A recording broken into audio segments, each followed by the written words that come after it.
Tu te demandes peut-être quel est le meilleur ou le pire des sports à réaliser pour être en bonne santé ou en tout cas pour ne pas te blesser. Tu te demandes est-ce que c'est du Quidditch, est-ce que c'est des sports de combat, est-ce que c'est la course à pied, est-ce que c'est d'aller faire de la muscu ou alors même un peu de natation?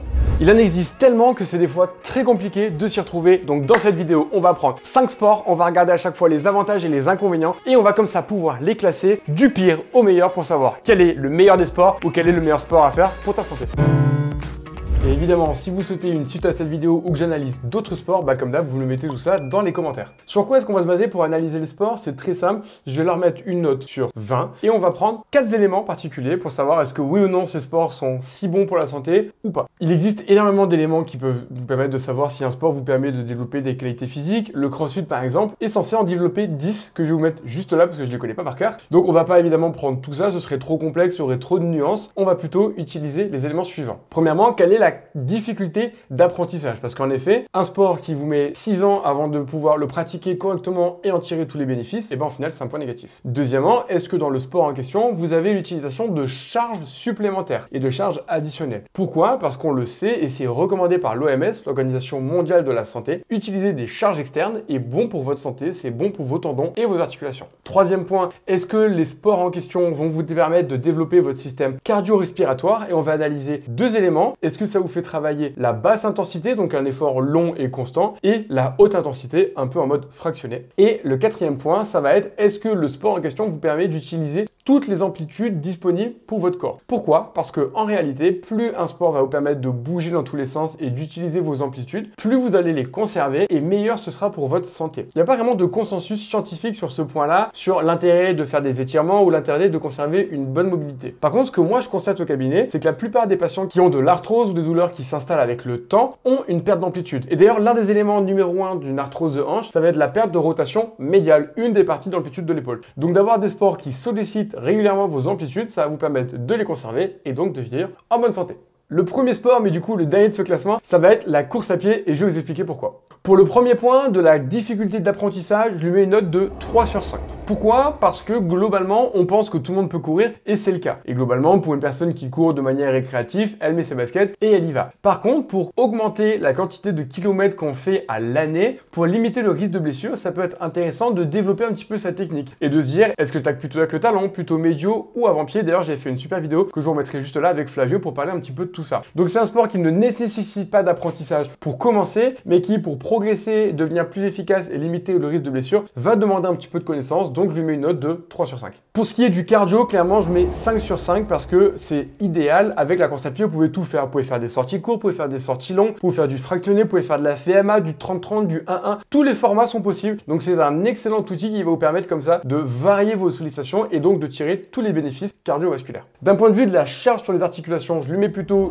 une note de 1. Pourquoi? Parce qu'en fait, il n'y a qu'une seule charge qui est votre poids du corps, toujours répété sur les mêmes tissus et toujours dans le même dosage. Alors oui, il est vrai, quand on va accélérer, on va augmenter un petit peu la charge dans les articulations, mais il n'y a pas de charge externe, vous n'allez pas soulever de poids et il n'y a absolument rien sur, on va dire, le haut de la colonne vertébrale et les membres supérieurs. Donc globalement, la quantité de charge est assez faible et c'est pas ce qu'il y a de mieux pour s'adapter. Par contre, ce n'est pas délétère, la course à pied, on le sait, il y a plein d'études qui nous le montrent, c'est bon pour le dos, c'est bon pour le genou, mais c'est pas ce qui va vous permettre d'avoir le meilleur développement possible à ce niveau-là.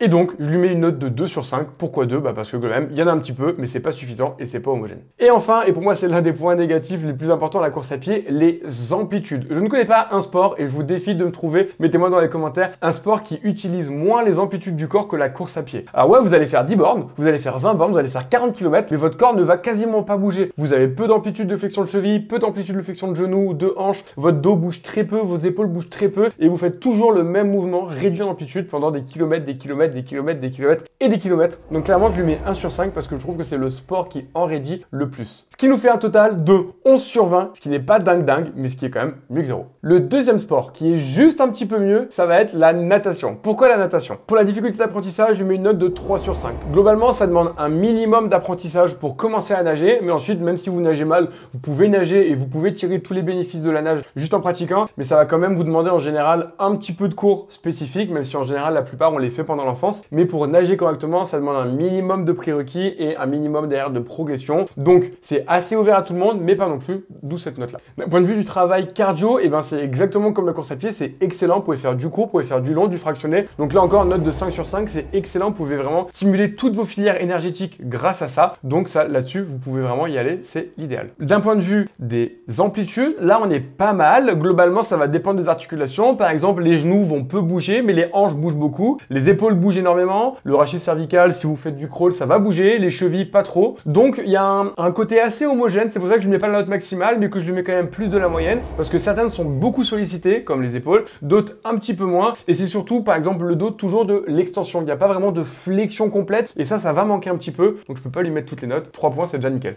D'un point de vue de la charge, par contre, et c'est l'un des éléments qui explique pourquoi la natation a été si populaire grâce à nos chers médecins généralistes qui ont envoyé tous les patients douloureux faire de la natation, en fait, il n'y a pas de charge. Donc, dans un début de rééducation, dans une personne qui est très douloureuse, ça peut être un levier intéressant pour derrière aller sur des sports plus difficiles et plus impactants. Mais sur le long terme, la natation, malheureusement, ne propose pas d'impact, ne propose pas de charge, ne propose pas de charge additionnelle. Et ça, c'est un vrai manque pour la santé de votre corps, de vos tendons et de vos articulations. Donc là, je mets vraiment la note minimum de 1 sur 5, ce qui nous fait un total pour la natation de 12. Donc, un peu mieux que la course à pied. Mais au final, c'est plutôt assez complémentaire. C'est-à-dire que les points négatifs de l'un sont en général les points positifs de l'autre. Donc, c'est deux sports assez opposés là-dessus, mais qui ont globalement quasiment la même note par rapport à ça. Ensuite, on va avoir deux sports qui ont à peu près les mêmes notes et qui ont d'ailleurs en général à peu près les mêmes avantages. Ce sont des sports qui se démocratisent de plus en plus. Moi au cabinet, ça fait je dirais 5 ans que j'en vois de plus en plus. Ça va être l'escalade et la pole dance. Alors, on va commencer par l'escalade. Si on prend la difficulté d'apprentissage de l'escalade, elle n'est pas très compliquée techniquement. Elle va être exigeante physiquement, mais la capacité d'apprentissage pour grimper un mur très incliné vers l'avant avec des énormes prises, elle n'est pas très dure. D'ailleurs, les enfants spontanément vont avoir envie de le faire. Moi, ma fille de 2 ans, elle a qu'une envie, c'est de grimper partout. Donc c'est pas un sport qui va demander beaucoup d'apprentissage. Par contre, ça va demander pas mal de prérequis de force et d'amplitude, mais de la point de vue technique est pas énorme. Elle va augmenter ensuite quand on va progresser en niveau, mais je trouve pas que ce soit un frein d'entrée à la pratique sportive.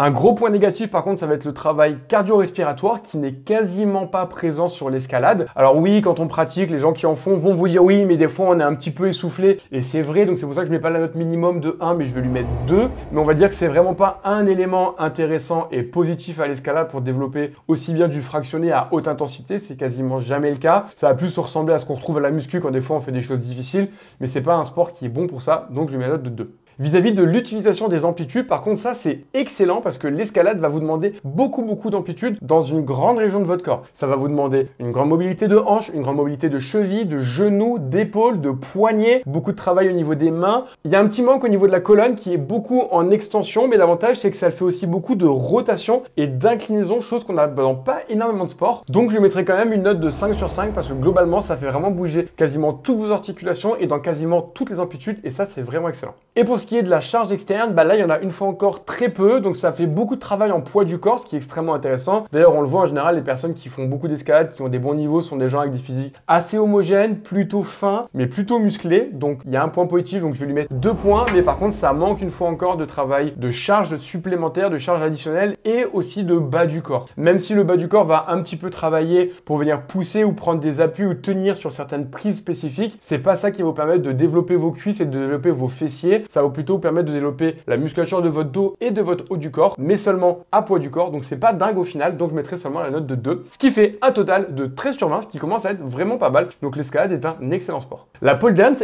c'est quasiment la même chose et je lui ai mis en fait les mêmes notes pour les mêmes éléments. Difficulté d'apprentissage, la pole dance en elle-même, c'est pas très compliqué, mais une fois encore, il va y avoir des exigences physiques, de force, de souplesse et de mobilité qui rendent le sport difficile, mais en lui-même, les premières figures sont relativement accessibles à tout le monde parce qu'en fait, on peut faire de la pole en étant les pieds au sol et seulement en tournant autour de la barre, en bougeant à côté. Donc au final, il y a vraiment des critères de progression très facilement réalisables qui vous permettent de commencer quel que soit votre âge et votre niveau sportif. Le travail de cardio est pareil, relativement bas. Ça va être le fait d'enchaîner pas mal de positions et pas mal de combinaisons de figures qui vont vous faire un petit peu augmenter le rythme cardiaque et travailler, mais c'est pas un sport qui va vous permettre de développer votre cardio. Les amplitudes sont une fois encore beaucoup utilisées. L'avantage par rapport à l'escalade, c'est qu'il y a beaucoup plus de flexion du rachis. Là, l'escalade, c'est compliqué parce que vous vous avez une paroi. Mais par contre, à la pole, vous êtes relativement libre, vous êtes des fois complètement plié vers l'avant, vers l'arrière. Donc là, votre corps bouge énormément. Il y a beaucoup de flexion, de fin d'amplitude des coudes et des poignets pour venir agripper la barre. D'ailleurs, en général, les hommes ou les femmes, même si c'est quand même plus souvent des femmes qui font de la pole dance, sont reconnaissables par des bleus assez caractéristiques. Un sport clairement de maso. Vous allez avoir souvent des bleus au niveau des creux du coude, au niveau des creux des chevilles.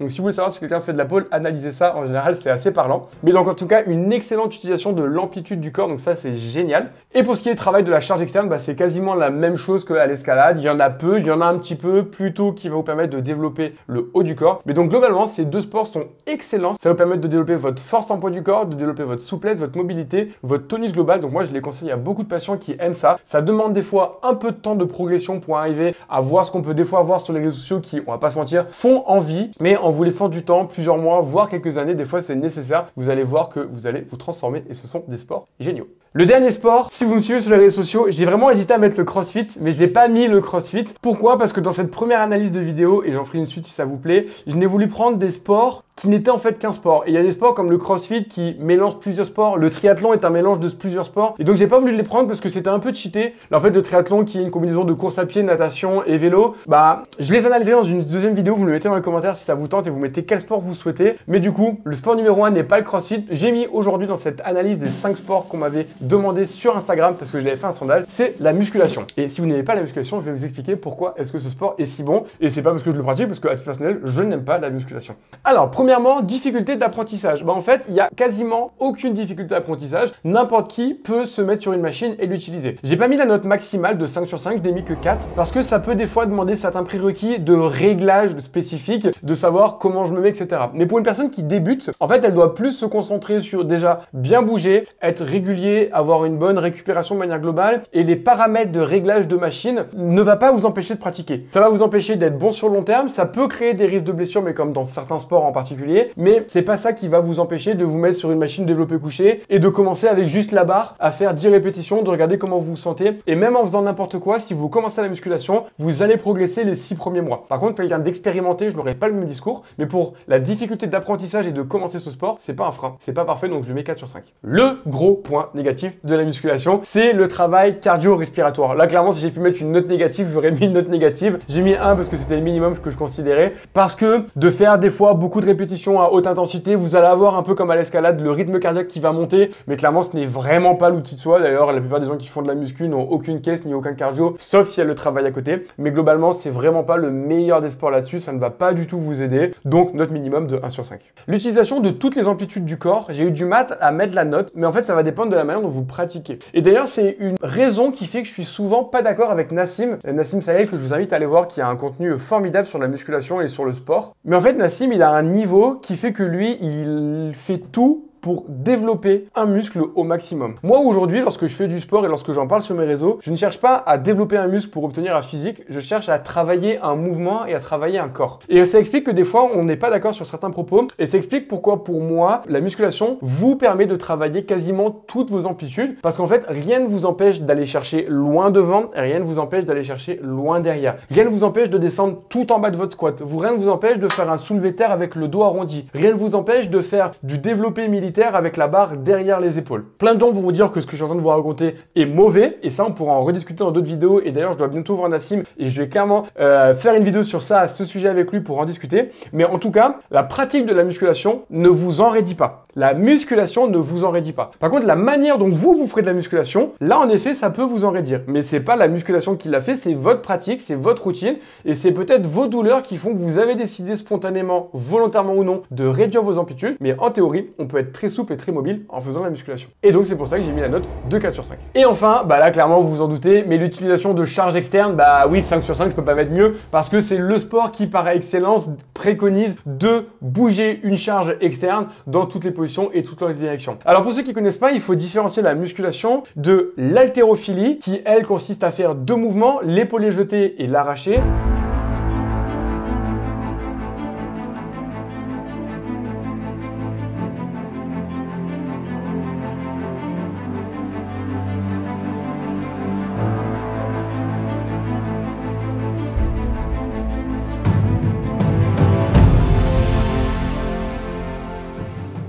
Et le powerlifting qui lui ne consiste à faire que 3 mouvements, le squat, le soulevé de terre et le développé couché.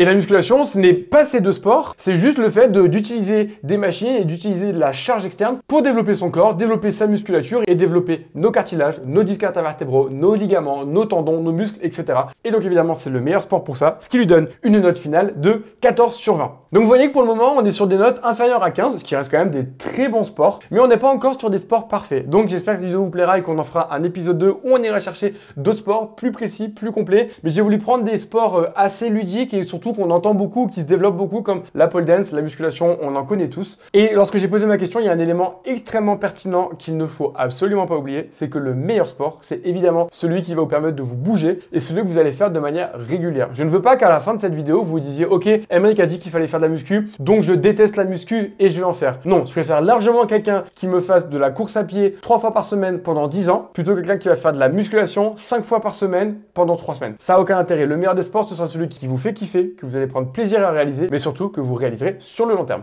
J'espère que cette petite vidéo vous a plu. Si c'est le cas, mettez un gros pouce bleu, posez-moi vos questions dans les commentaires, dites-moi les autres sports que je vais pouvoir analyser. Je sens que je vais pas me faire des copains. Ouais, mais non, mais c'est la pole dance le meilleur. Il en faut pour tout le monde. En tout cas, si c'est pas le cas, pensez à vous abonner à ma chaîne et bon sport à tous.